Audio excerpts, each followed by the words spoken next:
From the taskbar, select the All Programs menu item.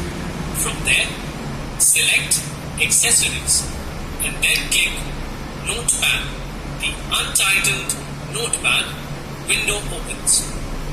Click on the white area and type some text. Select the Format menu. From the drop-down menu, select Font menu item. The font dialog box opens. Select a font from the font drop-down list.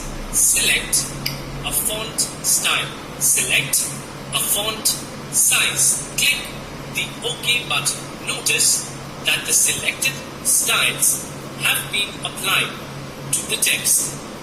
Select File menu and click Save.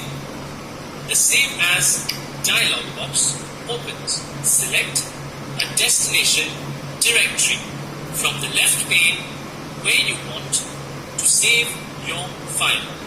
Now select the file name text box. Type your file name and click on Save button. Notice that the file name has changed from untitled to your desired file name. Click Close button.